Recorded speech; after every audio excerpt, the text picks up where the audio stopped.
tak apa yang diidamkan ni. Tapi Allah kan sebut kan, auzubillahi minasyaitonirrajim, wa asa an takrahu syai'an wa huwa khairul lakum wa asa an tuhibbu syai'an wa huwa syarrul lakum wallahu ya'lamu wa antum la ta'lamun. Sadaqallahul azim. Boleh jadi apa yang kamu tidak suka itu, yang kamu tak suka tu, tak suka apa? Suami tak hargai, hari lahir tak ingat. Kan? Sampai ulang tahun perkahwinan pun tak ingat. Minggu lepas pun ada orang luar masalah pada saya. Ustazah, suami saya semua baik tapi dia memang tak ingat hari lahir, dia tak ucap ini, tak ucap. Saya rasa sedih. Ada anak apa, tu gelak tu kan. Sebenarnya saya jawab, senasiblah kita. Soalannya macam tu lah. Tapi saya nak sebut, it's normal sebenarnya.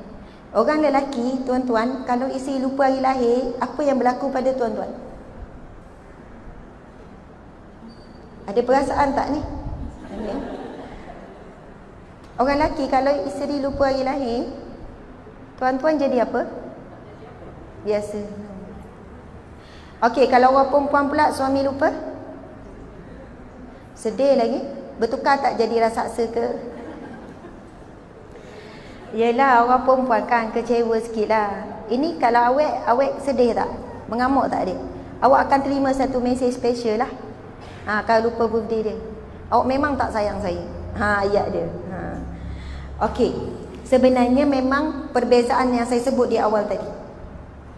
Jangan cari persamaan dalam rumah tangga. Antara kita dan lelaki Allah ciptakan sangat berbeza. Yang ada sefahaman. Contoh. Pasal hari lahir tu kan. Bukannya benda pelik, bukannya teruk sangat suami lupa tarikh lahir sebenarnya. It's normal. Kalau kita mampu terima perbezaan tu, kita akan jadi lebih baik.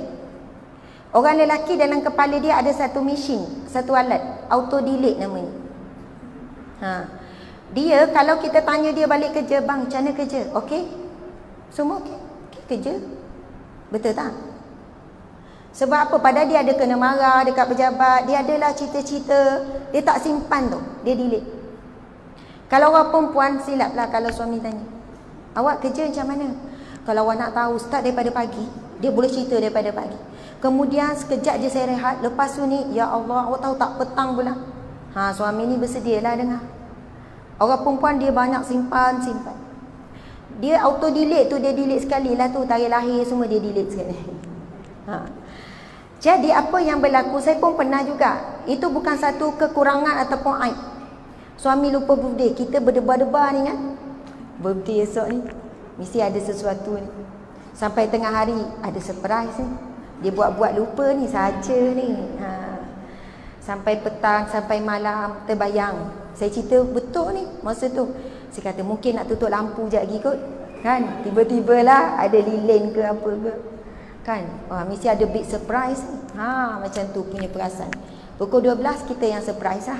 Dia memang lupa terus kan. Lepas tu memang bertukar rasa sekejap lah. Tak kira dah ustazah ke, pecamah ke, lupa sekejap. Tapi sekali saya belajar, ini saya nak kata, perbezaan yang ada. Sebab dikata minta maaf lupa sungguh gini. Kita pula punya ayat, kalau sayang mesti tak lupa. Perempuan kan suka pusing macam tu. Janganlah cakap macam tu. Takkanlah sebab lupa cakap tak sayang. Iyalah kalau sayang mesti tak lupa. Ayat perempuan kan. Dia nak mati macam tu. Tapi apa yang berubahnya ialah daripada kita faham perubahan yang berlaku, next hari lahir tahun lepas tu kita hanya bagi peringatan, cukuplah. Awak lagi sebulan yang hari lahir saya. Betul tak? Betul tak orang lelaki? Ini isu komunikasi. Kita yang boleh menentukan. Kita yang nak tentukan. Nak terus jadi ulang balik peristiwa yang lama berdarah kembali ke? Awak lagi seminggu hari lahir saya ya? Lagi 3 hari. Lain sikit.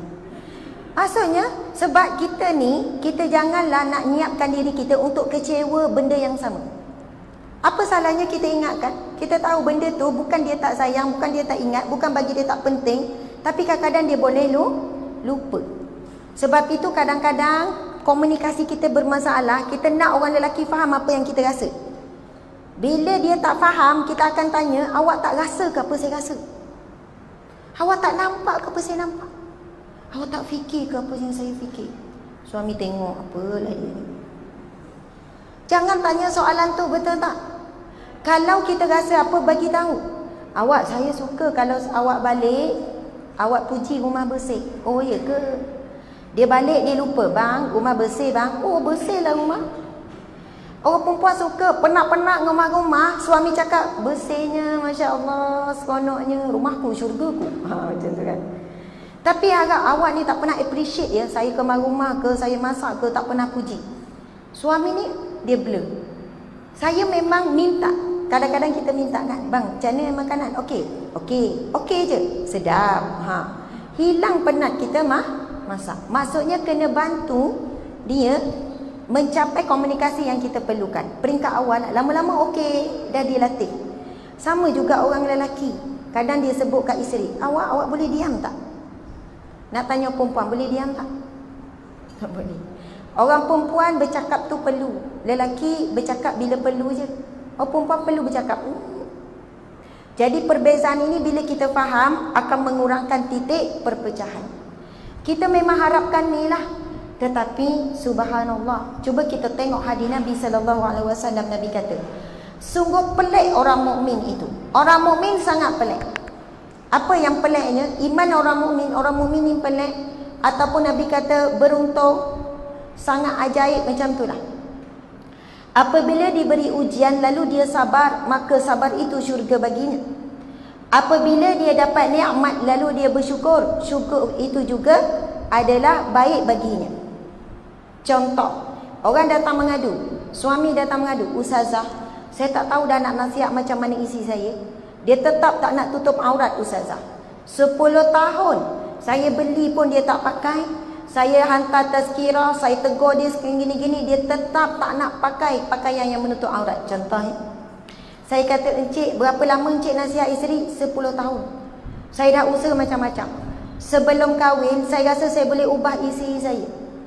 Saya rasa memang mak saya cakap dulu, biar betul kamu nak kahwin dengan isteri yang macam ni. Ya, insya-Allah saya boleh ubah isi saya, mak. Tapi dia kata, ustazah, rupanya memang susah nak ubah orang perempuan ya. Lepas tu saya kata, encik, Allah buat sesuatu takkan sia-sia. 10 tahun encik bagi nasihat kepada isteri dan isteri tidak berubah, Allah kata ia baik untuk encik. Wa asa an takrahu syai'an. Encik tak suka, encik sedih, encik rasa macam malu. Ya ustazah, saya malu kalau balik kampung isteri saya seksi. Saya segan ustazah gini-gini. Encik tak suka semua tu kan? Tapi Allah kata boleh jadi ia baik untuk kamu. Apa maksud ustazah? 10 tahun encik menghimpun pahala apa? Beri nasihat. Nabi sebut nasihat itu sedekah. Beri nasihat itu satu sedekah. 10 tahun encik menghimpun pahala sedekah beri nasihat. Kemudian encik dapat pahala apa? Dakwah. Saya nak tanya encik, ada buat kerja dakwah tak? Luar-luar ke, ikut pergi dakwah? Tak ada. Jadi 10 tahun Allah bagi pahala berdakwah kepada isteri. Lagi encik dapat pahala apa? Pahala sabar 10 tahun. Sebab ni saya tengok encik tetap nak ubah isteri, encik tetap redha, encik tak ada fikir nak ceraikan dia. Maksudnya encik suami yang sabar. Ada suami rasa tak boleh ubah, dia kata, ustazah, saya cerailah, saya cari isteri yang baik. Tapi encik tetap bertahan walaupun isteri tak taat, tak hormat kepada encik. Dalam tempoh 10 tahun. Bayangkan kalau encik minta dia berubah, baru 2-3 bulan kahwin dia berubah, encik tak dapat 10 tahun ni. Dan insya-Allah di akhirat kelak encik akan berterima kasih, bersyukur kepada Allah.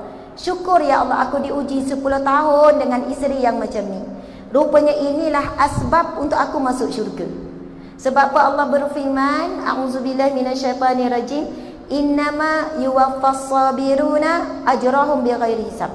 Sesungguhnya yuwaffas sabiruna akan dicukupkan pahala sabar bighairi hisab, tanpa boleh dikira, tanpa batasan. Sebab itu para ulama kata pahala sabar ini malaikat tak boleh catat sebab terlalu banyak, terlalu besar. Encik sabar berapa tahun? 10 tahun ustazah. Encik boleh teruskan sabar? InsyaAllah. Kalau macam tu 20 tahun pun tak apa. Soalannya macam itulah. Saya akan teruskan sabar. Rupanya saya selama ini sedang menghimpun pahala sabar untuk saya nikmati. Betul lah, kalau saya dapat apa yang saya inginkan, mungkin saya tak dapat pahala sabar. Kita muhasabah kita ibu-ibu, ayah-ayah sekalian. Boleh tak sabar tu datang bergolek? Kan saya duduk atas kursi. Saja padahal nak duduk kejap. Ustazah buat apa tu? Tengah sabar. Sabar kenapa? Saja-saja sabar. Sabar boleh datang bergolek tak? Tak boleh. Mesti Allah create sesuatu, Allah uji sesuatu sebab Allah nak bagi kita syurganya, dan jalan menuju ke syurga Allah yang highway paling utama adalah jalan sabar. Ada satu lagi firman Allah, sebenarnya banyak firman Allah. Innallaha ma'as sabirin. Allah bersama orang yang sabar. 10 tahun encik sabar, Allah bersama dengan encik. Dan insya-Allah mati dalam keadaan yang sabar, kedudukan orang yang sabar ma'allah. Innallaha ma'as sabirin. Orang yang sabar bersama dengan Allah di syurga Allah. Satu firman Allah lagi, Allah berfirman, salamun alaikum bima sabartu.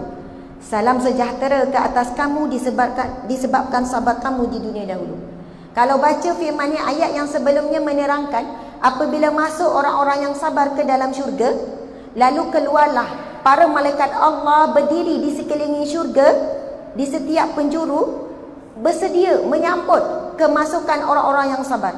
Lalu Allah dan para malaikat beri salam, salamun alaikum bima sabartum. Salam sejahtera ke atas kamu disebabkan sabar. Ramai ibu-ibu orang tua mengadu, ustazah 30 tahun ustazah saya berdoa, habis air tawar saya pergi buat umrah, saya pergi buat haji, apa semua, minta depan Kaabah supaya Allah bagi anak saya berubah. Tapi kenapa daripada kecil sampai sekarang tak habis-habis menyusahkan saya? Itulah jawapannya. Sebab Allah nak bagi syurga kepada kita. Sebab apa? Amal soleh. Ini satu kisah, kisah Nabi Musa alaihissalam. Nabi Musa diberi gelaran apa? Kalamullah. Sebab itu banyak riwayat Nabi Musa ni banyak cerita dia bercakap dengan Allah. Sebab antara Nabi yang banyak bercakap direct dengan Allah, tapi tak diberi kurniaan untuk melihat Allah, tapi bercakap je. Suatu ketika Nabi Musa dihadapkan, di depan mata dia ada seorang lelaki yang soleh, lelaki yang baik, diserang oleh seekor binatang yang buas, kemudian dirobek perutnya. Lalu Nabi Musa bertanya kepada Allah, ya Allah, kenapa orang-orang soleh, orang-orang baik selalu ditimpa ujian macam ni? Kenapa orang baik je ujian dia lebih berat daripada orang yang tak soleh? Kenapa ya Allah? Lalu Allah pun menjawab soalan Nabi Musa alaihissalam. Allah menjawab, kerana hamba-Ku itu meminta satu kedudukan darjat di sisiku. Kita minta darjat apa?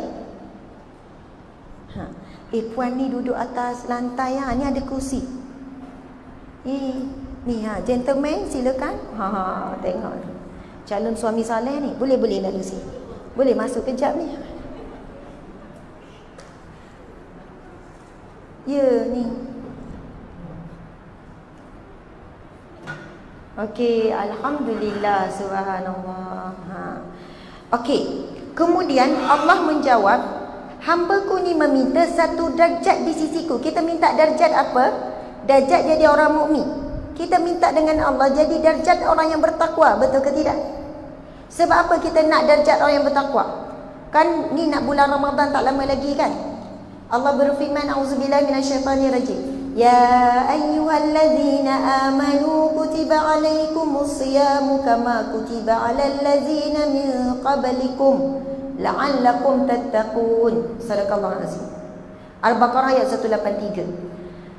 Allah berfirman, wahai orang-orang yang beriman, diwajibkan kamu berpuasa sebagaimana umat terdahulu berpuasa. La'allakum tattaqun, mudah-mudahan kamu jadi orang yang bertakwa. Kita memang nak kejar darjat takwa ni, adik-adik ustazah ni. Kita ni hidup kita kadang terberdaya dengan dunia, kita duk kejar pangkat apa? Nanti kerja esok kejar pangkat tu, nak kedudukan tu. Lepas satu-satu, bila mati kita takut darjat yang sebenar kita cari iaitu takwa tak ada. Yang kita dapat kedudukan apa semua tu dalam persatuan ke, dalam kerja ke, satu pun tak boleh membantu kita. Sebab itu Allah berfirman dalam Al-Quran, fatazawwadu, maka berbekallah. Fa inna khairaz zadit taqwa. Sebaik-baik bekal adalah bekalan takwa. Sebab apa? Orang beriman dia dijamin syurga, tapi tak dijamin selamat daripada api neraka. Dia semayang tapi dia tak jaga aurat. Dia tutup aurat tapi mengumpat dia tak tinggal. Ada dosa yang akan diazab oleh Allah. Tapi kalau orang yang bertakwa, darjat orang yang bertakwa, dia diwajibkan syurga, diharamkan neraka. Maksudnya takkan disentuh api neraka Allah. Dia akan direct masuk syurga Allah. Sebab itu Allah bagi satu kurniaan bulan Ramadan yang mana hanya diberi kepada umat Nabi Muhammad sallallahu alaihi wasallam saja. Sebaik-baik bulan Ramadan, yang mana umat Nabi Muhammad umurnya lebih kurang 63, 70, 80. Umur yang paling pendek. Kalau Nabi Nuh umur dia 1350 tahun. 1350 tahun.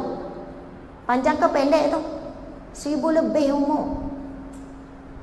Nabi-nabi yang lain ada 800, ada yang 300. Kalau kita borak sama kita kan, umur berapa Acik? 420. Ui, lamanya kan. Ni baru umur, muda lagi 200 lebih. Ui, kalau kita jumpa orang umur-umur macam ni tapi tak jumpa lah kan, mungkin kita akan tanya, tak puas ke hidup? Lama sangat. Tapi kelebihan umat Nabi Muhammad, walaupun umurnya pendek, tetapi dengan bulan Ramadan dia punya ganjaran pahala melebihi daripada umat terdahulu. Sebab satu kebaikan dilipat gandakan. Kalau di bulan yang lain boleh 700 kali ganda, tapi suatu kebaikan di bulan Ramadan melebihi 700 kali ganda. Amalan sunat diberi pahala amalan fardu. Amalan fardu tak ada batasan, Masya Allah. Bulan Ramadan lipat gandakan semuanya. Untuk dapat apa? Darjat takwa. Orang kata fast track untuk dapat darjat takwa, tapi betul-betul lah kena hidupkan Ramadan. Kalau nak tahu Ramadan itu berjaya atau tidak, tengok 1 Syawal lah. Ramadan jaga ni, tarawih jaga, qiyamul lail jaga. 1 Syawal pakai baju ketat, seksi, dedah aurat. Itu menunjukkan Ramadannya tidak mampu mengubah dan naikkan darjat dia takwa. Sebab apa Allah sebut dalam Al-Quran, sebaik-baik pakaian adalah pakaian takwa. Bila kita pakai, kita rasa terjaga diri kita daripada melakukan maksiat. Boleh pelihara diri kita. Hari pertama 1 Syawal dah solat lambat sebab makan menyandar, makan menyandar. Hari pertama 1 Syawal ramai orang mengumpulkan riak, takabur, ujub semualah. Kan, dengan makanan dia, dengan rumah dia, dengan apa-apalah. 1 Syawal ramai yang buat aktiviti mengumpat besar-besaran. Sebab apa? Jumpa ni, lama tak berkumpul ni. Jumpa ni je tanya orang lain, tak tanya orang tu. Tu mana? Tu macam mana? Jumpa jiran ni, tanya jiran sebelah dia. Lama tak nampak orang. Kalaulah 1 Syawal dah mula buat maksiat, menunjukkan 1 Ramadan, 30 hari Ramadan itu seolahnya gagal. Sebab apa? Ia untuk membentuk sebelah bulan selepas itu. Bukannya lepas habis 1 Ramadan, 1 Syawal, Alhamdulillah selesai. Tak. Sebab itu para sahabat, lepas habis je bulan Ramadan, hari pertama 1 Syawal, kita kan gembira-gembira, mereka menangis. Bila jumpa sahabat-sahabat, bila salam masa 1 Syawal, doa mereka, taqabbalallahu minna wa minkum taqabbal ya karim. Semoga Allah menerima kita dan Allah terima juga kamu segala amal ibadah kita di bulan Ramadan. Taqabbal ya karim, ya Allah terimalah. Dia ulang doa tu. Para ulama kata sahabat Nabi ulang doa ni, Allahumma taqabbal minna siyamana, ya Allah tolong terima puasa kami 6 bulan selepas Ramadan. Kita 1 Syawal dah hore dah. Bimbangnya mereka, Ramadan yang berlalu takut Allah tak terima. Tapi nak tahu terima ke tidak, tengok akhlak kita, tengok perangai kita, tengok apa yang akan berlaku 1 Syawal. Semayang sebelum tu awal, masuk 1 Syawal, Zuhur dah lambat, pukul 3, pukul 4 asar. Menunjukkan tak berjaya nak membentuk kita. Subhanallah, para jemaah, cerita tadi tak habis tu kan, cerita Nabi Musa tu.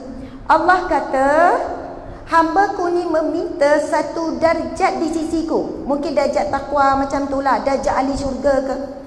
Lalu amal solehnya tidak dapat mencapaikan dia kepada darjat tersebut. Maksudnya solat dia, mungkin puasa dia, sedekah dia, tak akan mampu mencapaikan dia sebagaimana darjat yang dia minta, iaitu darjat takwa tadi tu. Faham tak maksud? Maka aku berikan dia ujian, kerana ujian itu lalu dia sabar, itulah yang menaikkan dia kepada darjat yang dia minta. Subhanallah. Kita minta apa dengan Allah?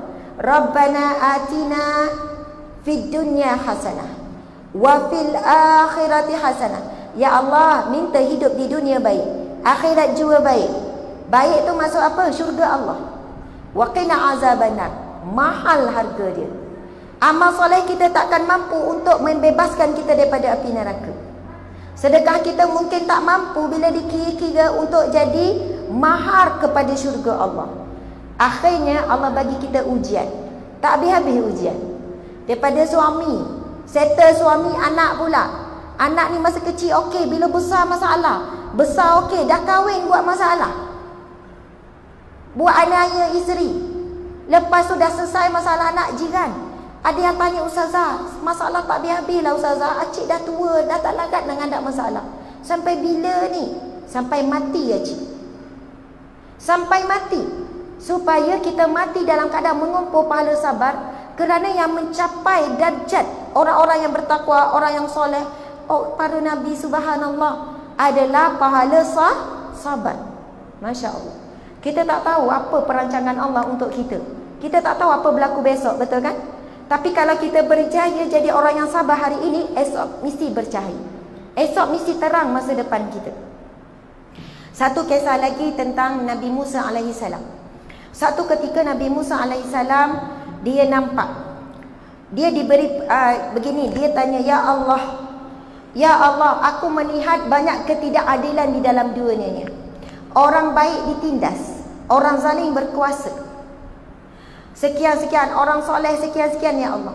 Kemudian Allah perintahkan apa? Wahai Musa, kamu pergi kepada satu sungai. Maksudnya dalam perintah Allah tu pergi satu sungai.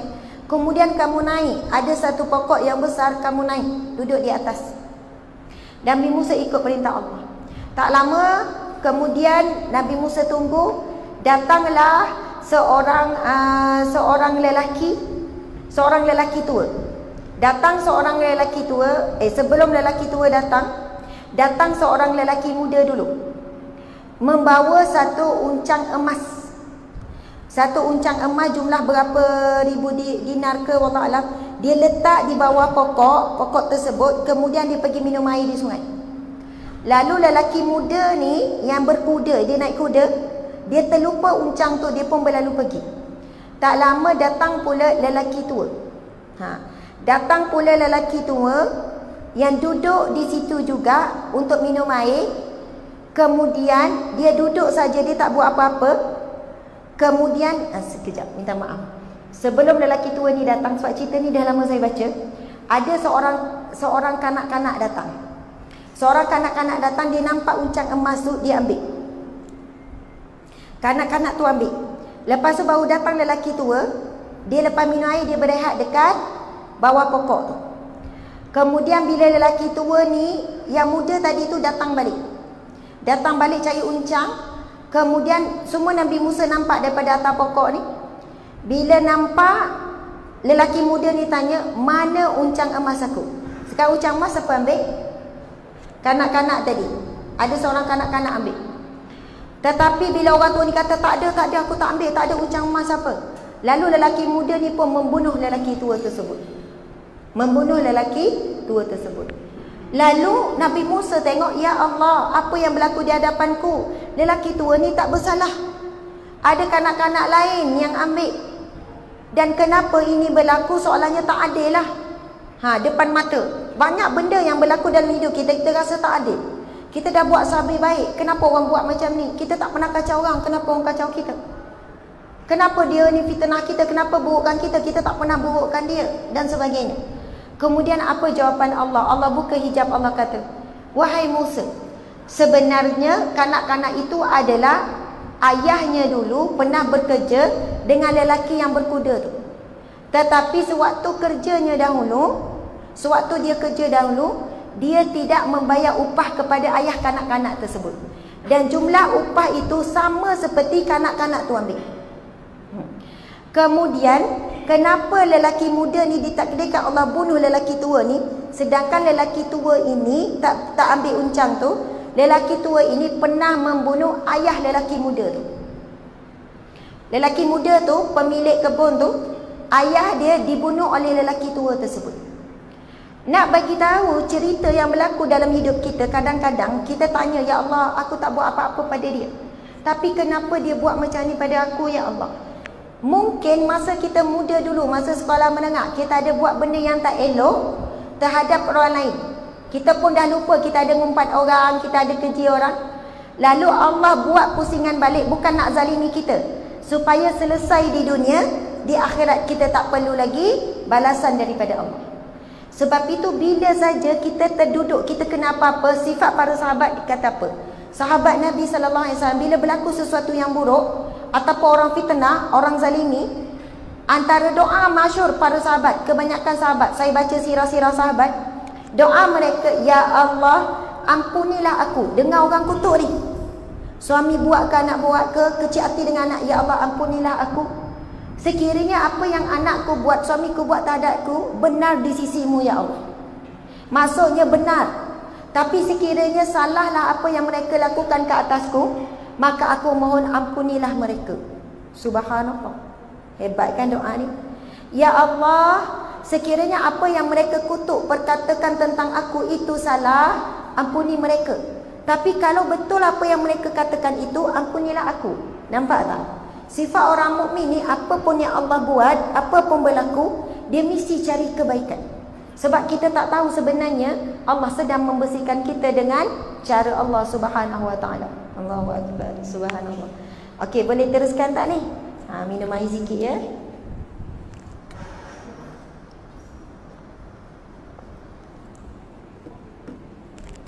Okey. Hakikatnya kita menghadapi kegagalan, tidak dihargai, dizalimi, dianiaya, tikam belakang, dikutuk, diumpat, dikhianati, dimarahi, maruah, dipijak dan sebagainya. Okey, kita tengok lagi. Ini firman Allah yang dibacakan tadi. Hakikatnya hidup kita adalah sempurna. Ibu-ibu, para wanita, para jemaah, muslimin, muslimat sekalian. Walaupun kita bawa kereta kancil, kita nampak Mercedes tu lebih sempurna. Betul atau tidak? Kita ada rumah teres kecil je, kita tengok rumah besar tu lebih sempurna. Tapi ramai mana orang ada kereta besar, sebab hati tak bersyukur, dialah miskin yang sebenar. Tapi ramai mana orang ada kereta kancil, tapi sebab dia mensyukuri nikmat Allah, dia menikmati nikmat Allah, akhirnya dialah orang kaya sebenar. Pernah tengok tak kereta kancil tapi dia hias cantik-cantik? Kan dia buat cantik gini, kita kata berianya kancil je kot. Faham tak? Ini berapa habis ni, Hello Kitty lah apalah. Maksudnya dia sangat menikmati, dia sangat suka, dia sampai macam tak kisahlah, yang penting dia seronok dengan kancil. Ini adalah hakikat kaya yang sebenar, iaitu sifat qanaah. Syukur dan qanaah. Qanaah ni sifat yang terpuji, iaitu cukup apa yang ada. Orang yang tak ada sifat qanaah ataupun sifat syukur, dia akan jadi tak cukup sampai mati. Nanti nak raya, bang, saya nak beli biskut raya, belilah. Lepas tu bang, 5 je, balang kita ada 6. Dah belilah, cukupkan balang tu. Kan? Padahal boleh je simpan satu balang tu kan. Dah beli, bang terlebih lah, tak cukup balang. Tiba tak cukup balang pula. Dah belilah balang, bang terlebih banyak pula, ada 04 lagi balang. Aduh, tak cukup-cukup. Dah balang tu warna hijau, bang tak samalah dengan alas meja ni. Balang warna hijau, alas meja pula ni macam tak masuk. Belilah alas meja. Bang, alas meja macam tak kena dengan kapet. Kapet pula. Kapet ni pun dah lama bang, daripada sejak kahwin ni. Macam-macam lah tu, hujan, dalil semua tu. Kadang-kadang saya duduk sini bersin bang. Anak kita pun selalu mungkin sebab kapet ni. Oh, perempuan pandai tu, dia pusing. So, dia kata, yelah belilah. Murah je bang, tak mahal. Saya dah survey. Rupanya sebelum tu dia dah survey dah Lazada. Kan cuma dia fikir ayat apa. Suami malah layan, yelah belilah. Bang, kontras sangatlah dengan sofa. Saya bukan nak sofa baru, saya nak pelapis sofa je. Saya dah tanya dah kawan saya yang jahit tu. Oh, dia dah ready dah semua. Okey. Bang, awak perasan tak macam tak kena dengan langsir ni? Oh, langsir. Faham tak? Ini sifat orang yang dah ada. Semua tu dah ada. Balang dah ada, semua dah ada. Tapi hilang sifat qanaah. Sifat syukur hilang. Dia miskin yang sebenar. Dia bukan miskin, tapi jiwa yang miskin. Ramai mana orang kaya dah ada semua. Kereta 2 biji, tak cukup. Nak tambah lagi, nak tambah sampai berderet 10. Tapi tak jumpa bahagia.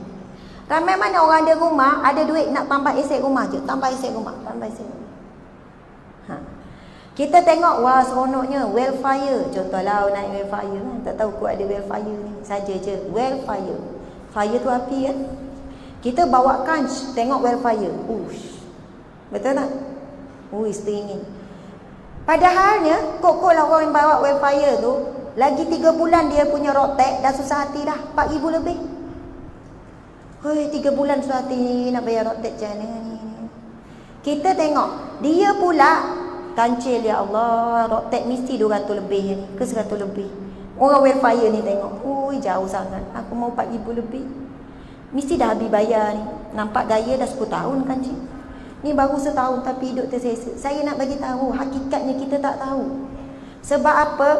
Bila kancil, pernah kita tengok kan orang naik kancil, anak ramai bergegar-gegar kereta tu kan. Kita ni tak sampai hati tengok. Ya Allah, kesian lah bang, tengok anak kecil-kecil sumbat. Padahal dia happy. Kita yang kena bayar bulanan ni, bang. Bulan ni tak cukup, contoh lah kan. Dia happy tak payah bayar. Subhanallah. Sebab ada sifat qanaah, kekayaan, kebahagiaan yang sebenar. Kita kalau mampu cakap, bang, raya ni apa yang ada je. Kalau cakap ayat tu power tu, tutup bisikan syaitan, tutup bisikan nafsu, apa yang ada je. Baju raya tahun lepas je. Mampu tak? Saza hari sekarang pun dah tengok, gaji lagi 5 hari dah, dia tengok dah.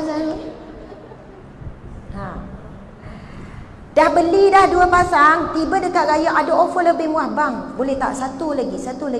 Kan dah beli hari tu, ni untuk tahun depan. Ya Allah, ujian.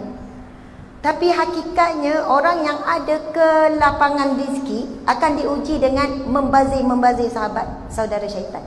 Tapi orang miskin, sebab dia tak boleh ada cita-cita, dia tengok, saya tengok je. Yang ni tengok dengan ada duit, tengok dengan tak ada duit, beza tak? Beza. Tengok tak ada duit, saya tengok je. Perasaan tutup, tak ada.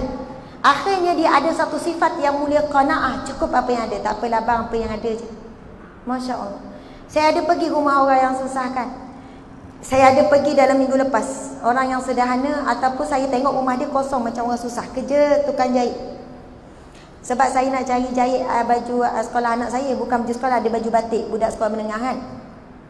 Lepas tu saya pergi rumah dia, saya tengok ada banyak tong kat luar, bukan tong plastik tu yang tutup-tutup tu kan. Kereta sagar buruk. Saya tengok dalam rumah, sofa tak ada, semua tak ada. Anak tu tidur atas tilam gitu je dalam rumah. Rumah kecil je. Saya tanya, Kak, ni tong apa banyak-banyak ni? Yang orang letak barang tu, lepas tu tutup. Saya panggil tong pula, bekas tu lah. Bersusun daripada atas sampai bawah atas, daripada bawah atas bawah. Saya kata, ni apa ni? Ustazah, saya ni orang susah. Saya tak mampu nak tolong orang lebih susah daripada saya. Semua tu adalah baju-baju orang tak nak. Orang mai hantar rumah saya akan jahit. Kalau yang berlubang saya akan tampal, yang koyak saya akan jahit. Nanti 2 minggu sekali saya akan buat apa ni? Bukan jualan. Kita panggil free market. Ujung minggu ke apa, saya ni pergi buat free market dekat masjid, pergi sana, pergi sini. Saya rasa terus malu. Orang susah, tapi fikir nak bantu orang lebih susah. Sebab dia kata ramai orang bagi baju yang dah koyak, saya pula tukang jahit. Saya akan order bagi elok, sebab tak nak bagi orang baju tak elok. Buat bagi free. Kalau fikir dia orang susah, patut dia jual. Betul tak? Jual bundle. Tak, bagi free. Saya bagi free.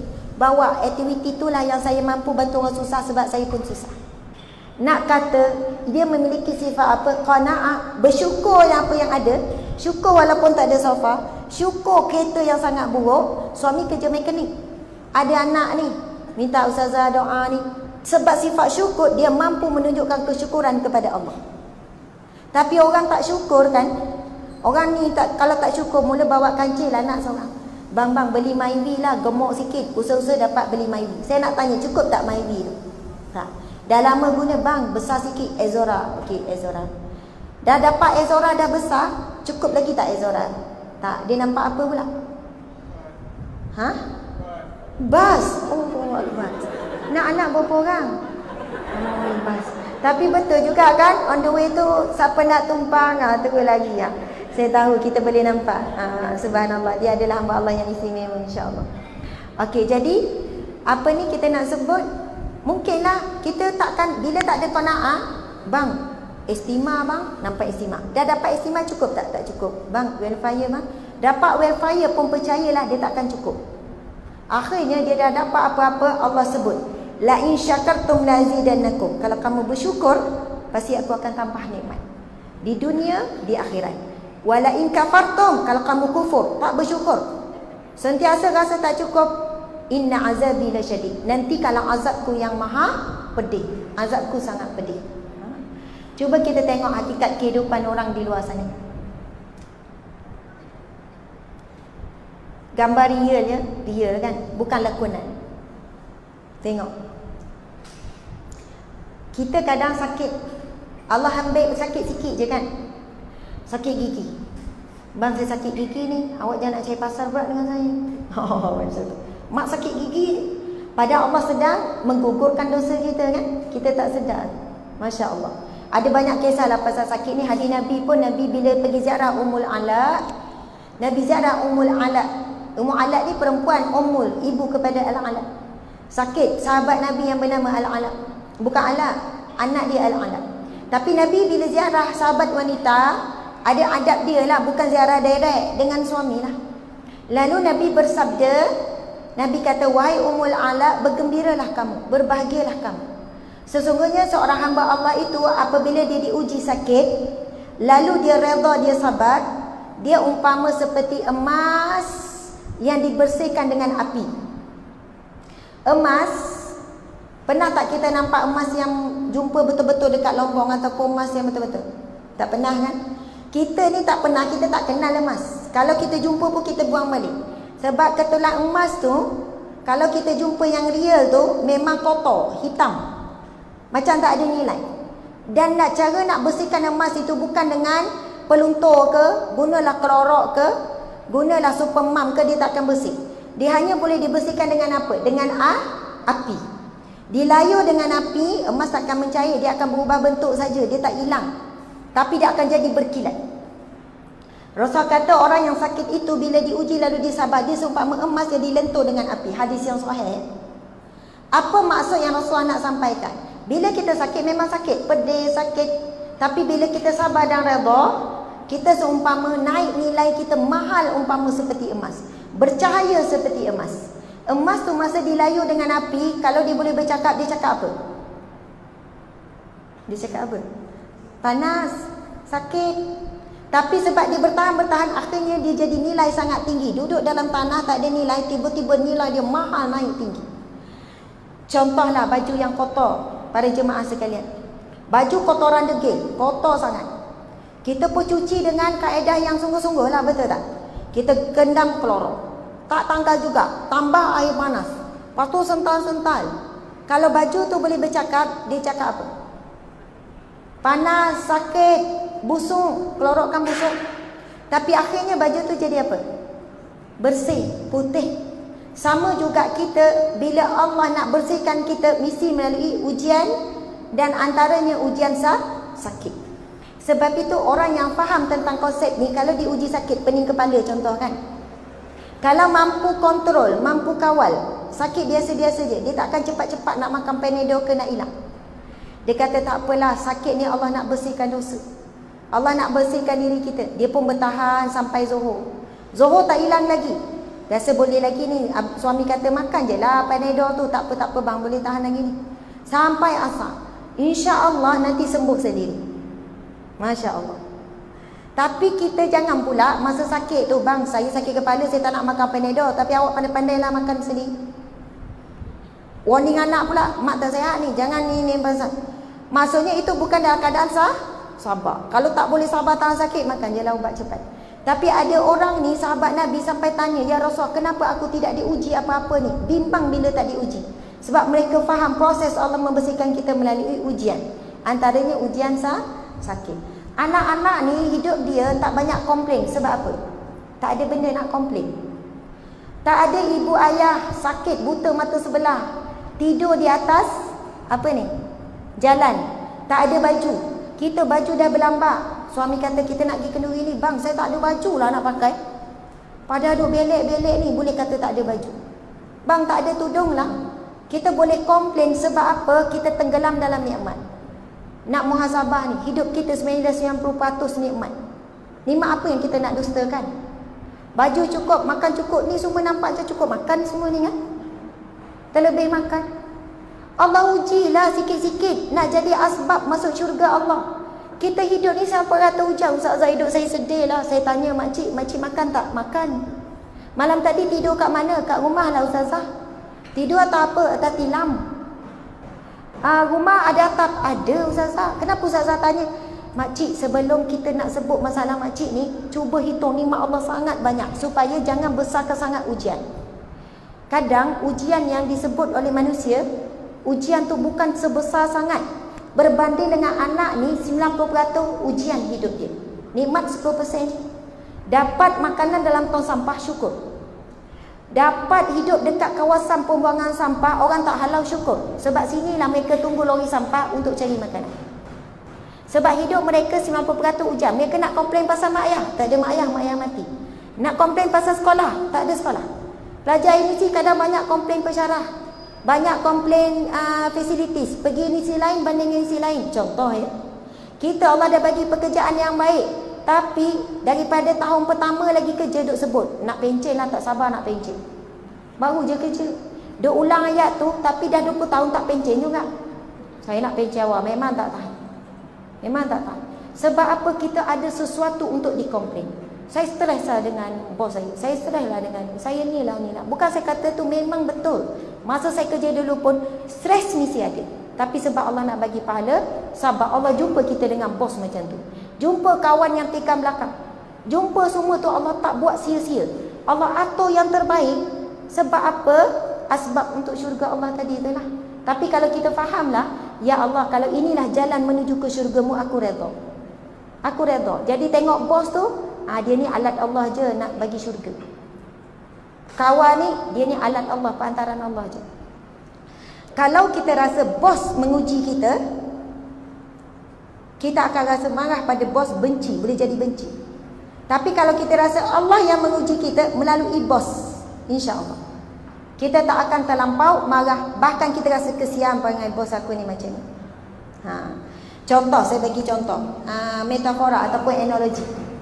Seorang isteri mengidam buah tembikai tengah mengandung. Macam saya je kan, ada kira yang mengandung ni kan. Orang mengandung ni lain sikit kan. Kalau dah teringin tu, dia terbayang dah dimakan. Suami ni pun pergi cari buah tembikai, bawa balik dengan rasa harapan nak makan, nampak sedap. Bila belah, buka-buka berulat. Agak-agak isteri ni cakap apa kat suami? Marah tak agak-agak? Tuan-tuan kena marah tak? Agak-agak kena marah tak ni? Baik-baiknya lah orang Pulau Pinang ni. Kalau saya pun kan marah lah, ke tak marah? Buka-buka, bang kenapa ni berulat ni bang? Awak tak tengok betul-betul ke? Ni kan lebam, marah. Suami ni pun kata, yang minta maaf lah yang. Kalau suami tak sabar, makanlah awak tembikai busuk tu. Awak pun busuk juga. Boleh jadi bergaduh tak sebab tembikai? Boleh. Okey, isteri ni marah-marah sebab fras. Suami pun kata, yang minta maaf banyak-banyak. Nanti abang cari yang lain. Minta maaf. Suami ni sabarlah ni. Dia tahu isteri ni emosi. Bila suami dah minta maaf, kendur kan? Kendur. Yelah bang, minta maaf lah. Tadi saya emosi, saya tak tahan sabar. Saya minta maaf ya. Awak beli tembikai ni dekat mana? Kedai depan tu lah, kedai mamat tu Mamat tu sengaja kot bang Yang elok letak belakang, yang tak elok letak depan. Ataupun masa dia bungkus tu dia bagi tembikai lain kot dekat awak. Awak ni janganlah nak fitnah mamat tu pula. Takkan dia nak rosakkan bisnes dia. Sabarlah. Betul juga. Ya Allah bang, minta maaf lah. Mengata mamat pula. Syak wasangka sebab dia tak puas hati lagi. Fras lagi ni. Dia dah terbayang nak buat puding tembikai lah, semua-semua lah. Lepas tu dia senyap. Lama dia tanya balik, bang, agak-agak petani mana yang tanam tembikai? Zaman kan dah moden sekarang ni. Jarang dah buah-buah macam ni. Gini.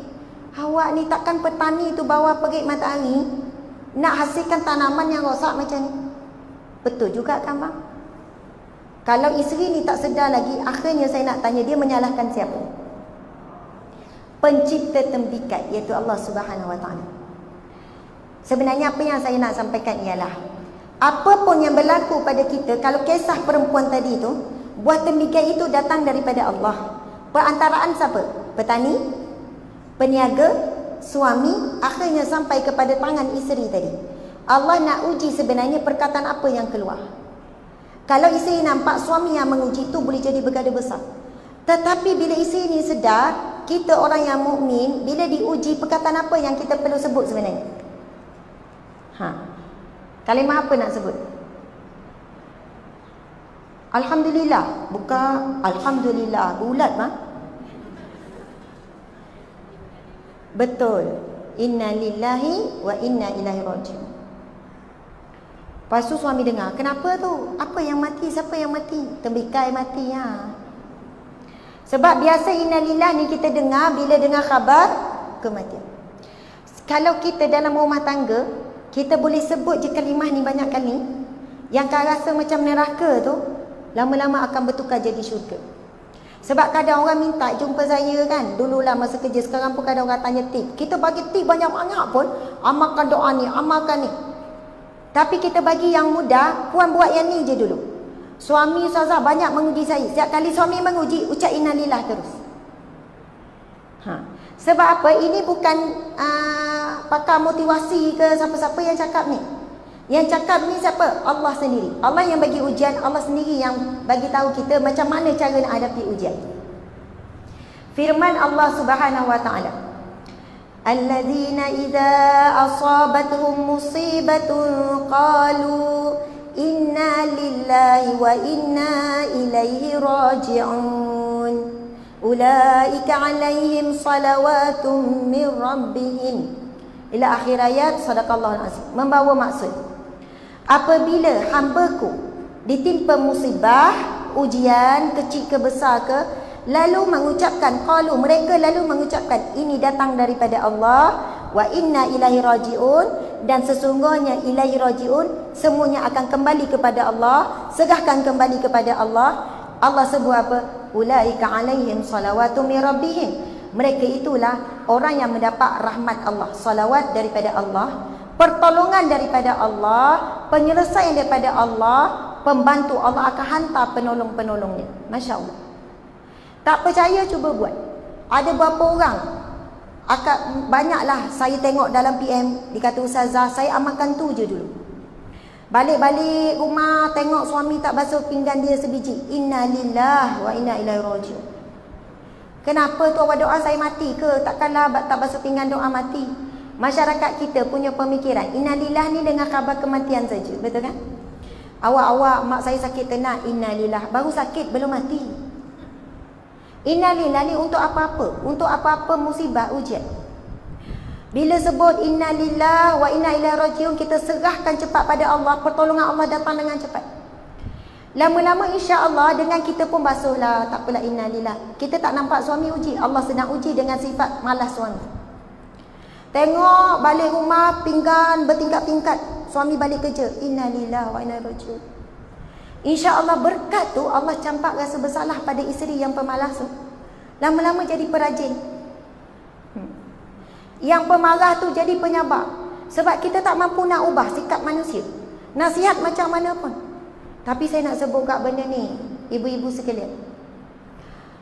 Kalau kita tak bagi ilmu ni pada anak kita hari ni, kita sedang membina satu masa depan yang kelam sikit pada anak kita. Apa dia? Ilmu pengurusan rumah tangga ataupun ilmu kendiri. Ni rajin tak buat kerja rumah ni, pandai tak lipat kain. Esok dah kahwin, encik nak lipat ke ataupun isteri lipat? Ada suami anak ramai kan, isteri ni baju. Dia balik daripada tempat kerja, dia langkau-langkau je. Satu bukit, dua bukit. Tak ada nak duduk sekali lipat. InsyaAllah yang ni esok berebut dengan isteri nak lipat kan, sampai bergaduh. Saya nak lipat, saya. Macam tu. Mudah-mudahan kan. Sebab apa? Kalau dibiasakan dan dilatih. Sebab apa? Saya banyak kes pasangan muda sekarang nak bercerai isu ni je. Sebab isteri tak pandai urus rumah tangga. Ustazah, saya balik kerja, saya nak rehat, saya nak tenang-tenang. Tapi rumah macam apa, saya memang tak boleh. Saya belah, saya keluar. Saya tengok pinggan yang pagi tadi, pinggan yang semalam tak basuh lagi. Saya bukan tak nak basuh, saya nak tengok dia basuh tak. Saya tengok dia sibuk dengan telefon isteri ni. Baru kahwin 3 bulan, setahun. Lepas tu kain gini, Ustazah, dia jemur bergulung-gulung. Baju lipat macam tak lipat. Ya Allah, kita panggil isteri kan, puan kenapa? Ustazah, saya daripada kecil sekolah menengah sampai saya besar, mak saya uruskan semua. Ibu muda ni, tolong berhati-hati. Kita ibu muda kena bagi mak-mak kita dulu latih kita buat kerja sendiri. Sampailah kita pandai. Orang tak pandai lipat kain, dia lipat macam tak lipat, betul tak? Orang yang tak pandai menyapu, dia nyapu tapi macam tak menyapu. Kalau kita bebel lah, ni ada lagi, ni ada lagi. Tapi kalau dia mahir, Masya Allah. Ini pendidikan yang sangat mahal. Start darjah 1 dah kena ajar dah dia orang. Basuh pinggan sendiri, angkat baju, lipat kain. Saya akan mula dengan umur darjah 1 lah. Walaupun anak tu lelaki, dia mula lipat baju dia saja. Budak dia cepat belajar, percayalah. Saya kata seluar macam ni, mula-mula seberapa bulan tak cantik, lepas 2-3 bulan dia buat cantik. Walaupun darjah 1, mahir, cekap, comel je tangan dia. Baju dah elok, pinggan berapa banyak yang pecah. Tapi kita kena sabar. Tak apa, sebab kita nak dia belajar basuh pinggan sini. Lama dia mahir, tangan dia cekap. Kalau kita marah, dia akan rasa serik, dia akan benci pekerjaan yang dia buat. Tapi kata tak apa, belajar tak apa. Walaupun korel, contohlah kan. Korel marah sikit kan. Kalau pinggan masa ni pinggan hadiah, tak apa, pecahkan. Sebab nak tunggu pecah sini tak pecah-pecah. Bila nak guna pinggan elok ni?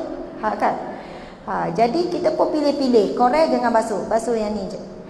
Tapi nak sebutnya ada orang, ibu bapa, dia bagi pinggan ada nama, lepas tu gelas pun ada nama. Jadi bila dia tahu, umat dia tengok ni gelas ni, siapa tak basuh tinggal je. Tapi kalau tak letak nama, dia kata berderet gelas. Bila tanya siapa minum air tinggal, tak ada yang mengaku. Tak. Tapi itu antara latihan. Benda ni saya pengalaman saya sekolah menengah. Bila saya masuk sekolah menengah, saya jumpa ramai kawan tak reti lipat kain, tak reti kemas almari. Hujung minggu, Asma tolong kemas almari saya. Asma lepas tu almari saya pula. Saya buka je, bung, jatuh. Rupanya baju dia sumbat. Faham tak? Dia tak lipat, dia sumbat. Bersepah. Saya kata, kenapa awak tak reti kemas? Kita kan orang perempuan. Dia cakap, taklah, semua mak saya lah buat dulu. Saya tak reti lah. Dan dia tak berubah walaupun duduk asrama sampai keluar. Saya menghadapi isu-isu ni, nampak benda ni remeh. Wahai ibu ayah sekalian, memberi ilmu kendiri ini ilmu yang sangat mahal. Tak boleh sebulan lagi anak nak kahwin, mai sini mana ajar cara lipat kain yang betul. Tapi sebab dia tak buat benda tu kebiasaan, dia rasa berat. Esok memang tak lipat, baju dalam bakul selama-lamanya. Suami nak cari baju, isteri terbalikkan bakul. Kata senang, tak payah lipat. Tapi kalau dah dibiasakan seorang ibu lipat, ajar susun, dia takkan, angkat je lipat. Kadang sambil berdiri je, lepas angkat terus lipat je kat luar. Masya Allah. Benda ni tak boleh dilatih sebulan 2. Tapi daripada kecil. Okey. Tengok anak ni kan. Dia orang tak ada pakaian untuk dikomplain. Kalau kita cakap, puan-puan cukup-cukuplah beli baju. Cukup tak? Tak cukup. Dia orang tak ada baju nak dikomplain sebab tak ada baju. Ni penuh dengan apa ni? Lalat. Ini anak-anak Afrika kan, taburan hujan yang sangat sedikit, makan rumput kering. Ada gambar, saya selalu sebut tapi saya tak ambil gambar tu. Gambar kanak-kanak Afrika ni tunggu belakang kerbau, tunggu kerbau tu kencing. Pernah tengok kan? Ada dalam ni Google Image. Kerbau tu kencing, dia minum air kencing. Terlampau dahaga. Mereka mati kebuluran, itu biasa. Tak ada benda nak dikomplain tentang makanan. Kita minta maaf lah, kadang pergi kenduri kan, bang, awak perasan tak? Masin sikit kan? Dah sedap dah ni, dah penuh dah pinggan. Ayam ni macam keras sikit kan, dia terlebih goreng. Ada je benda nak komplain. Pergi makan kedai makan ke apa ke.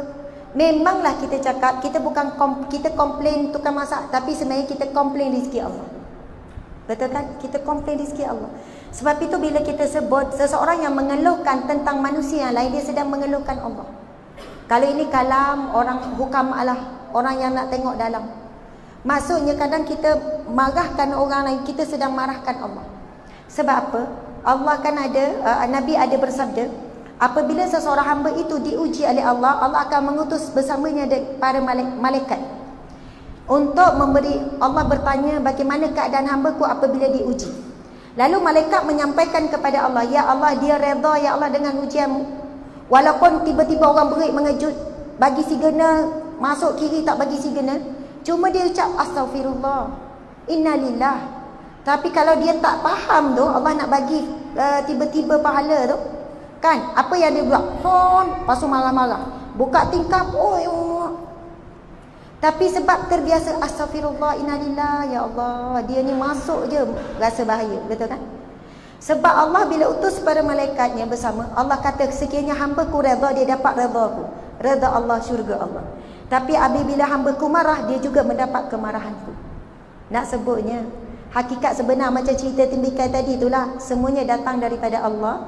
Inna lillahi wa inna ilaihi raji'un. Ni sepintas selalu Allahu Akbar, tak ada kaki kan? Ramai orang tak ada kaki, tak ada tu, tak ada ni. Kita yang ada kaki ni, kita merunguk kan? Sakit kaki, sakit lutut. Dia tak ada lutut untuk dirungukkan. Tak ada tangan. Kuranglah hisap dia pasal tangan. Kita ni kalau dihisap esok pasal tangan, banyak pegang Quran ke banyak pegang telefon? Kalah dah kat situ kan? Tu baru satu. Ni pinggul pun tak ada, tapi ni hafaz Al-Quran, kesyukuran sangat tinggi kepada Allah.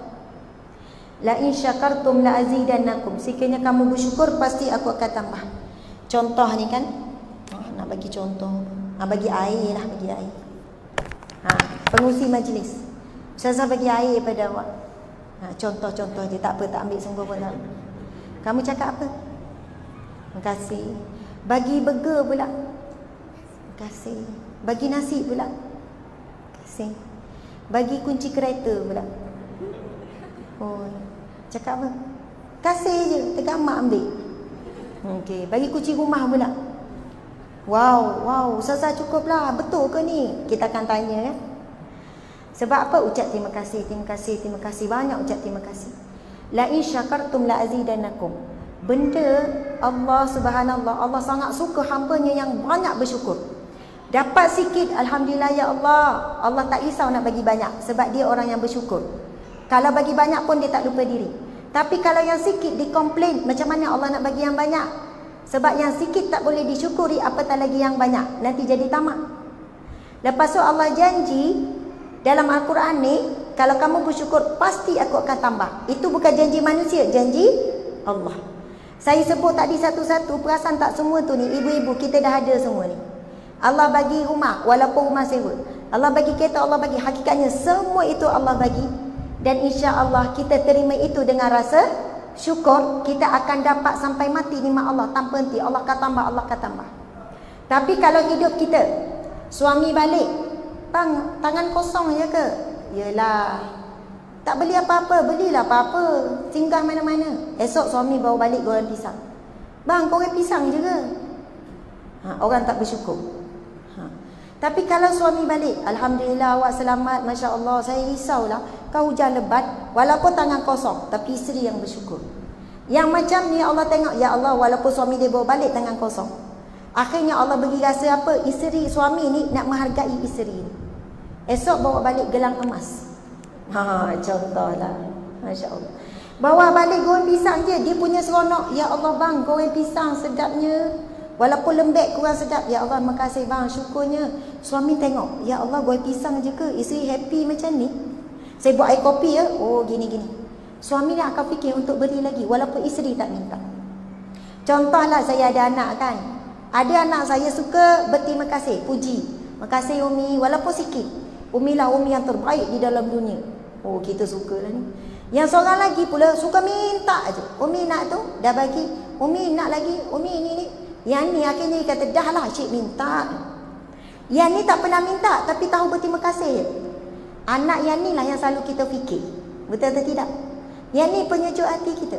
Sebab itu Allah sebut, siapa yang bersyukur, banyak berterima kasih, benda yang sikit pasti aku akan tambah. Dan mungkin sebab itu hidup kita selalu je tak cukup, ada je tak kena, sebab kita adalah hamba Allah yang kurang syukur. Bang awak ni tengok rumah awak sebelah tu, saya tengok suami dia rajin menyapu kat luar. Awak setahun sekali pun tak boleh. Suami tahan lagi. Bang awak tahu tak, jiran sana pula 2 buah rumah. Kebetulan lah saya tengok FB dia, di hari lahir dia dapat bunga. Awak daun pun saya tak harap. Contoh lah. Sebab apa ni? Sebab apa masalah ni?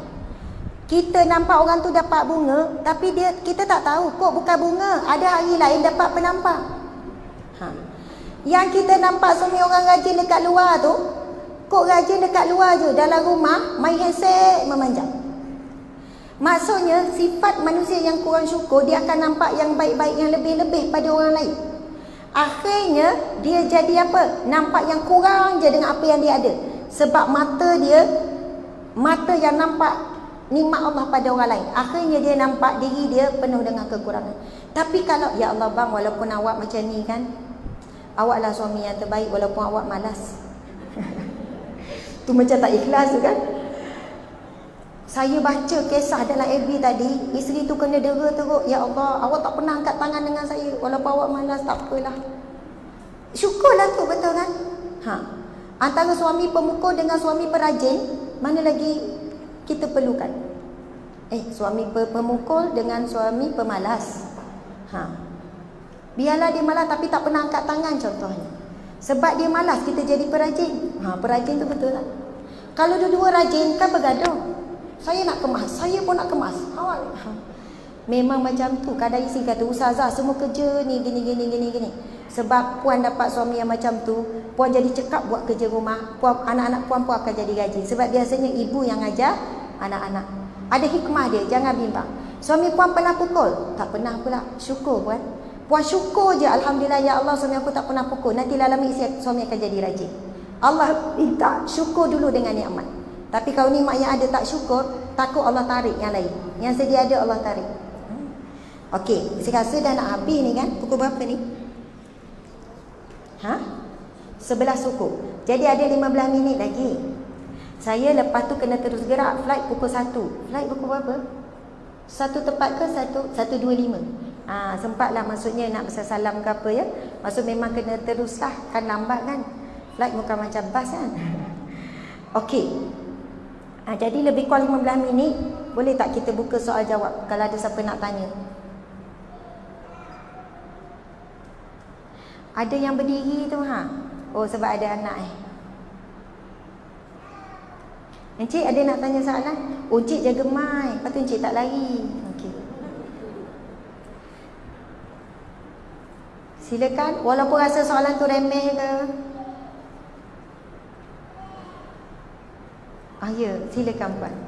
Guna mic pun boleh. Masya-Allah. Waalaikumsalam.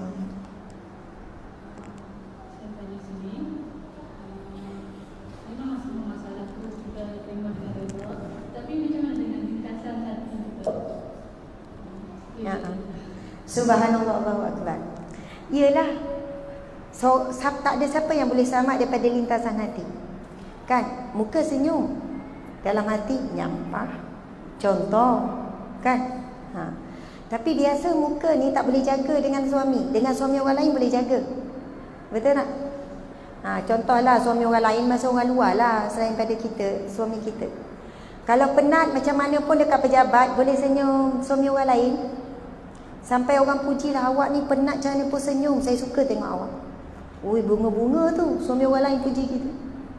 Kat rumah penat, senyum ke buat muka penat? Penat tak penat sangat muka tu. Bang, saya memang penat tak larat lah bang, rasa macam ya Allah. Sebab apa? Dia nak duduk, nak buat alasan tak nak masak. Contohlah kan. Saya cakap bukan orang lain, muhasabah diri sendiri. Kadang air muka kita dengan pasangan kita tak jaga, tapi dengan orang luar kita jaga. Lagi kalau dengan orang yang lebih tinggi. Nabi sebut, tak jawab lagi soalan tu kan? Jawab soalan dululah. Benda ni pernah ditanya. oleh para sahabat. Apabila turunnya firman Allah Subhanahu Wa Taala, saya baca ni dalam kitab Riyadhus Shalihin. Apabila turunnya firman Allah berkenaan, Allah kata setiap sesuatu akan dihisap, akan dihitung, termasuk apa yang dilintas dalam hati kamu akan dihitung juga. Sahabat bila dengar ayat ni, lalu sahabat pergi bertemu dengan Rasulullah. Sahabat kata, ya Rasulullah, Allah perintahkan kami jihad, kami buat jihad. Bukan benda senang, susah kan? Pergi ke medan perang, tinggal anak isteri, selamat tak selamat nombor 2. Kalau meninggal syahid. Allah perintahkan kami solat, kami buat, ya Allah. Wahai Rasulullah, Allah perintahkan kami sekian-sekian, kami buat. Tetapi apa perintah yang terbaru? Maksudnya Allah kata akan dihitung semua termasuk lintasan hati. Ya Rasulullah, kami tak mampu, ya Rasulullah. Sahabat kata, kami tak mampu nak jaga lintasan hati. Walaupun tak cuba kawal, tapi ada sangka buruk. Ada je rasa sesuatu. Nampak orang yang baik, ada je benda penyakit hati duduk dalam tepinya, tak keluar. Lalu apa jawapan Rasulullah? Rasul kata, adakah kamu ingin menjadi seperti orang Bani Israel, iaitu golongan mereka yang memilih-milih, yang ni nak taat, ada yang nak taat, ada yang tak nak taat. Sahabat bila dengar Rasul jawab macam tu, sahabat menangis-nangis, ya Rasulullah, ati'ullah wa ati'ur Rasul, kami taat. Maksudnya kamu ni nak jadi macam Bani Israel ke? Milih-milih nak taat perintah Allah, tiba-tiba Allah bagi tahu macam ni, kamu kata kamu tak boleh.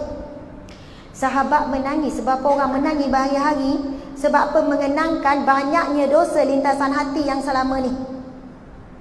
Lalu akhirnya turunlah firman Allah Subhanahu Wa Taala yang selalu kita baca, la yukallifullahu nafsan illa wus'aha. Sesungguhnya tidak ditaklifkan, tidak dibebani seseorang hamba itu melainkan mengikut kadar kemampuan. Satu, wahyu Allah turun. Yang kedua, melalui hadis Nabi. Lalu Nabi panggil para sahabat yang duk menangis-nangis tu, wahai sahabatku, sesungguhnya Nabi pun bersabda. Sabda tu kan wahyu daripada Allah, malaikat Jibril mari menyampaikan. Apa bunyi sabda tu? Ini dalam kitab Wasayal Iman, satu kitab wasiat iman, nasihat agama dan wasiat iman, ditulis oleh penulis buta. Dia umur dia 6 tahun dah buta, dah meninggal lama dah ulama ni. Tapi Allah buka hati dia, mata hati dia, boleh cari kitab ni, masya-Allah, kitab tasawuf. Kemudian apa sabda Nabi? Nabi bersabda, sesungguhnya setiap sesuatu tidak akan dicatat melainkan apabila dizahirkan. Setiap lintasan hati takkan dicatat oleh Allah. Allah takkan ambil kira. Nabi ni panggil sahabat, bergembiralah kamu, jangan bimbang.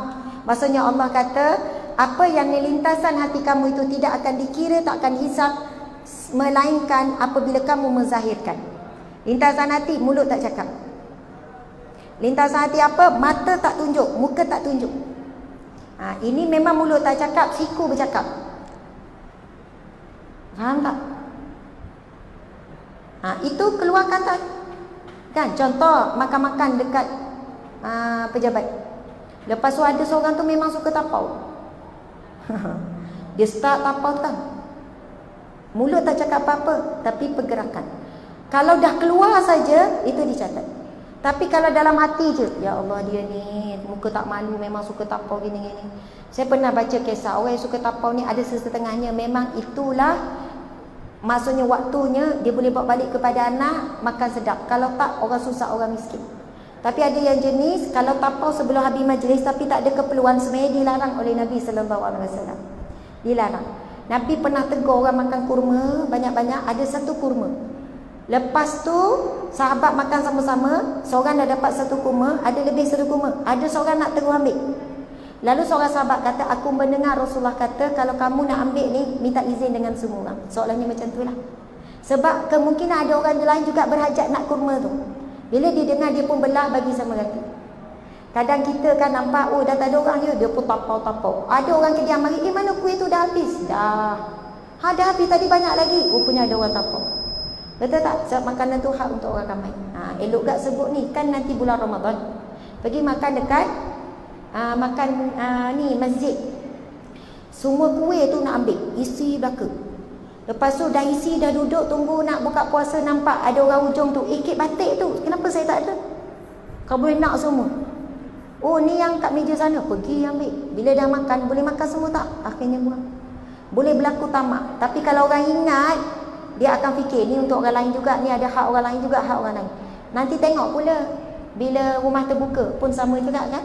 Perangai kita. Masya-Allah. Makasih soalan puan tadi, tapi saya tadi tu ada nak jawab pasal hadis Nabi sallallahu alaihi wasallam. Kesimpulan lah ni, dah dekat 11.30 kan? Di rumahmu ada syurga. Macam tu ke tajuk kita? Syurga di rumahmu. Syurga di rumahmu. Kita semua nak syurga Allah yang sebenar, betul kan? Kita nak syurga Allah. Allahu Akbar. Kita nak syurga Allah. Lepas tu kita minta dengan Allah, syurga Allah. Lepas tu Allah bagi kita keluarga. Sebab cerita pasal rumah kan? Memang rumah kita adalah gudang pahala dan jalan menuju ke syurga Allah yang sebenar. Ada orang rumah dia dapat keluarga bahagia. Dia kata, ya Allah, aku dapat bahagia dunia dan akhirat. Tapi ada orang, sebab apa Allah bagi dia bahagia, Allah bagi dia ni. Tapi kalau dia di kalangan orang yang bersyukur, maksudnya dia melalui jalan syukur itulah dapat syurga Allah. Faham tak? Ada orang dia tak kuat dengan jalan syukur, lalu Allah bagi jalan ujian. Jalan ujian itulah dapat syurga Allah. Faham tak kesimpulan ni? Maksud saya orang yang syukur, dia dapat keluarga yang bahagia. Suami elok, isteri elok, anak pun elok-elok, rezeki baik. Tapi dia jadi hamba Allah yang sangat bersyukur. Solatnya awal waktu, dia banyak bersedekah. Dengan nikmat Allah bagi tak menghalang dia daripada bangun solat malam. Dengan nikmat Allah yang baik, Allah bagi bertambah baik pakaian dia menutup aurat. Itu semua tanda syukur. Syukur bukan mulut ya. Terima kasih, alhamdulillah, alhamdulillah, alhamdulillah. Tak. Syukur adalah melalui perbuatan. Apabila mentaati perintah Allah, meninggalkan larangan, itu setinggi-tinggi syukur kepada Allah. Kita berterima kasih kepada mak. Caranya apa? Bukan ucap terima kasih je, lepas tu sakitkan hati mak. Mak, terima kasih ya, terima kasih ya. Lepas tu buat apa yang mak tak suka. Tapi tanda terima kasih, mak tak suka tak buat, itu tanda terima kasih. Betul tak? Jadi orang yang diberi nikmat oleh Allah, tolong jaga nikmat Allah tu. Takut Allah nampak kita dah lalai. Daripada nikmat dapat suami yang baik, asyik duduk riak takabur ujub je. Pergi rumah orang, asyik duduk sibuk tanya, siapa yang ngemas rumah ni? Saya lah ngemas. Oh, tak penat ke? Saya daripada sejak kahwin suami yang kemas. Rupanya dia tanya ni nak cerita pasal suami dia. Ada kadang saya berbual-bual kan. Kata, macam kita sebut penatlah lipat kain. Awak ustazah lipat kain sini. Saya alhamdulillah sejak kahwin sampai sekarang saya tak pernah sentuh kain. Semua suami saya satu sudut saya kata, ya Allah, seronoknya, nikmatnya. Contoh kan, nikmatnya, iya nikmat. Tapi kalau dia tak syukur, itu istidraj. Apatah lagi, ia bukan memberi satu nikmat padahal nikmat, tapi nikmat tu membuatkan dia duduk berbangga-bangga, duduk riak, duduk ujub, rasa kagum dengan diri sendiri, rasa Allah sayang, Allah bagi. Sebab itu ramai orang kalah dengan ujian nikmat, tapi ramai orang berjaya dengan ujian musibah. Faham tak? Sebab bila ujian musibah, dia menangis tengah malam. Dia rasa rendah diri dengan orang sebab dia miskin. Orang miskin, dia lain perangai dia. Dia rendah diri, dia malu, dia tak cakap besar. Kereta dia buruk, dia parking jauh sebab malu. Kita pula dapat kereta besar kan, parking depan. Kalau boleh nak suruh orang dalam kedai makan semua nampak kita turun daripada kereta mana. Contohlah, ujian berat ya atas nikmat. Sebab itu bila jalan ke syurga Allah sama ada jalan syukur ataupun jalan sabar. Tapi kalau kita tak mampu jalan syukur, kita tak mampu jadi hamba Allah yang bersyukur, maka Allah beri kita melalui jalan ujian. Sebab apa? Allah sangat berkehendakkan memasukkan kita ke dalam syurga ni. Sekuat mana kita nak masuk syurga, Allah lebih kuat untuk memasukkan kita ke dalam syurganya. Subhanallah, alhamdulillah. Ini sepintas lalu. InsyaAllah kita yang ni ya ibu-ibu sekalian, senyum dalam payah itu paling mahal nilai dia. Yang membalas senyuman kita adalah Allah. Tapi kalau kita senyum untuk dibalas, kita akan kecewa. Kita tegur jiran angkat tangan, jiran tak balas, aku tak nak angkat tangan dah. Tapi bila tak balas, ya Allah, aku angkat tangan kerana-Mu ya Allah, Allah akan balas angkat tangan kita. Tapi kalau kita kerana manusia, kita boleh cam perangai kita macam mana? Kita dah bagi kuih, dah setahun dah bagi kuih, dia tak balas sekali pun. Bang, tak payahlah bagi kuih kat dia, tak pernah balas pun. Betul tak? Allah sebenarnya halang dia daripada bagi kuih. Allah nak bagi sampai mulut kita cakap, bang tak apa, bagi je, yang penting Allah yang balas. Tapi tak faham, akhirnya penutupnya tak payah bagi. Tak apalah ya Allah, suamiku tak hargaiku. Ya Allah, engkau lah ya syakur yang paling menghargaiku. Ini hasil daripada didikan Allah. Rupanya Allah halang suami ni tak reti menghargai isteri ni, supaya isteri ni faham yang menghargaimu, susah payahmu hanyalah aku saja. Aku akan bagi ganjaran syurga kepadamu. Tapi dapat suami yang suka puji, bagi hadiah, akhirnya dia buat sesuatu semua sebab suami. Bila Allah uji sikit suami, dia akan ungkit balik semua.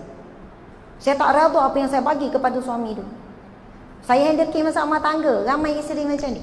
Ustazah, saya dah berkorban 20 tahun, saya tak redha semua tu Ustazah, 1 sen pun saya tak redha.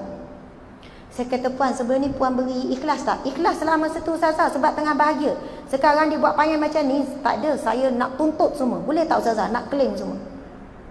Saya kata, puan, 20 tahun tu puan dah dicatat pahala. Tapi sebab kata-kata puan hari ni, rugi puan. Habis tu Ustazah, saya nak cakap apa Ustazah? Puan cakap, ya Allah, aku redha dengan apa yang telah aku beri selama ni. Keringat, susah payah, sumbang harta, sumbang duit. Namun ya Allah, aku sukar untuk redha apa yang dia buat hari ni. Faham tak ni? Maksudnya jangan sebab hari ni Allah uji, kita hapuskan pahala 20 tahun gudang pahala yang kita dah kumpul berapa lama. Sebab Allah akan uji kita. Adakah kamu selama ni buat kerana suami ataupun kerana Allah? Tapi kalau boleh mampu cakap, ada kawan kita contoh kita tolong sampai dia berjaya, tiba-tiba dia tikar belakang, agak-agak mulut tu kan nak cakap, saya yang tolong dia daripada susah payah dulu, hari ni dia tikar belakang, saya tak halal apa saya bagi. Mudah cakap macam tu. Tapi kalau ya Allah, aku redha dengan apa yang dia buat, apa yang aku dah beri, berapa tahun aku tolong, tapi perbuatan dia tikam belakang aku, fitnah aku ini, ya Allah, engkau tunjukkanlah ya, aku tak redha ya Allah. Contohlah kita buat ayat macam tu. Tapi ramai orang lupa tu, sebab kemarahan. Sebenarnya Allah nak bagi solid apa yang kita buat tu semata-mata kerana Allah. Tutup cerita, Allah akan bagi ganjaran syurganya. Masya Allah, Allahu Akbar. Okay, senyumlah untuk Allah, senyumlah kerana Rasulullah. Orang bercakap ni pun sama, bukan senang nak buat. Betul kan? Bukan senang, tapi kena latih. Macam ni. Orang lelaki dia muka ketat dekat pejabat ke dekat rumah? Kat rumah laju. Kalau pejabat senyum, sampai orang kata, encik ni, encik yang mana? Encik penyenyum tu, dapat gelaran penyenyum. Sebab suka senyum. Dolar mana? Dolar yang rajin tu. Oi, glamour sebab rajin sangat kat pejabat. Suruh apa pun buat. Kat rumah terbalik.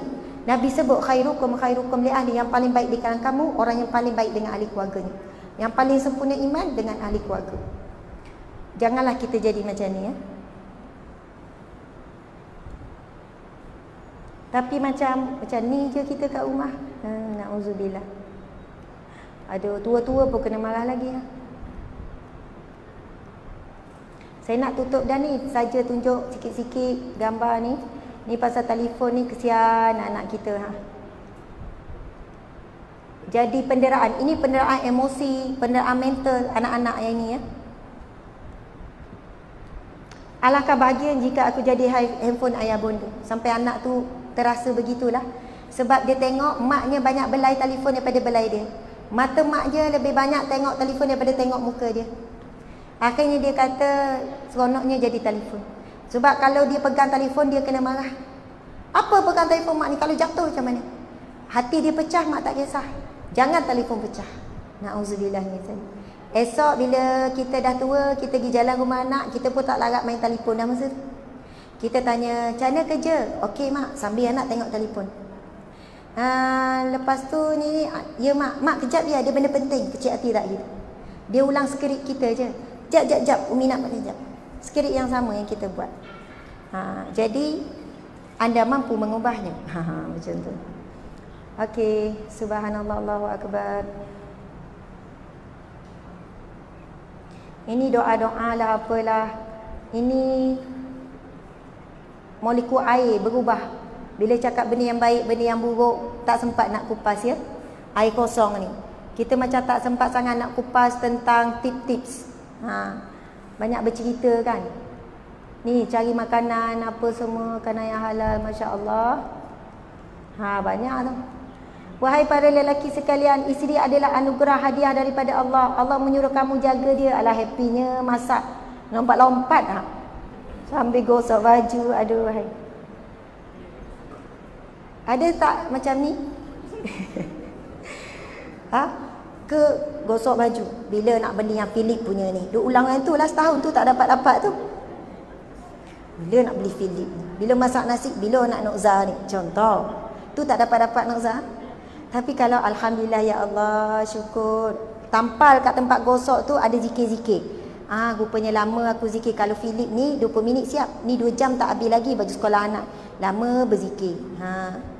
InsyaAllah tiba-tiba dapat hadiah. Wallahu alam, sumber yang tak disangka-sangka. Allah menyuruh kamu jaga dia, tetapi sebaliknya dia yang menjaga kamu. Sajalah tuju pada orang lelaki. Okey. Tadi sebagai penutup, ni penutup betul-betul sebab kapal terbang kan, dia tak tunggu penceramah.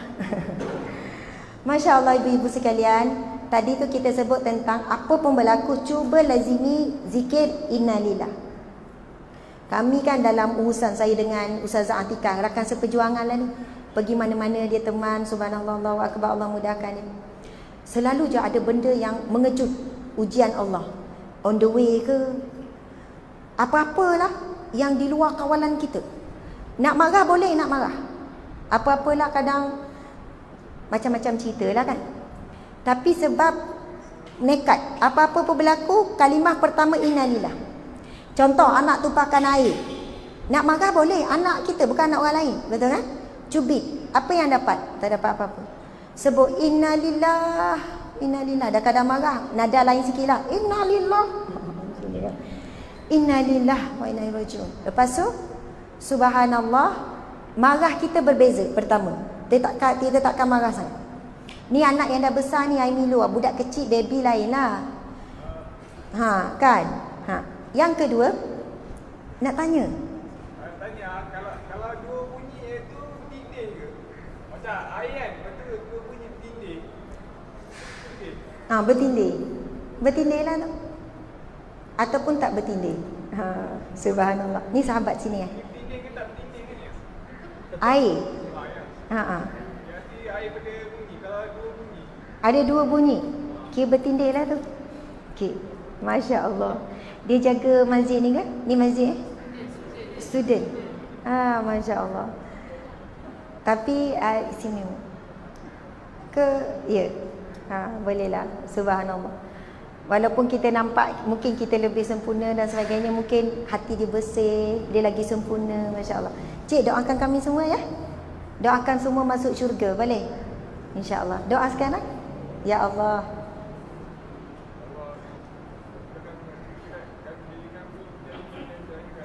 Amin ya rabbal alamin. Subhanallah, Allahu akbar. Saya banyak jumpa orang kat masjid, ramai orang yang istimewa, terutamanya sindiran down.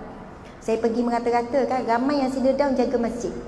Orang masjid kata dia ni subuh maghrib isyak tak pernah tinggal.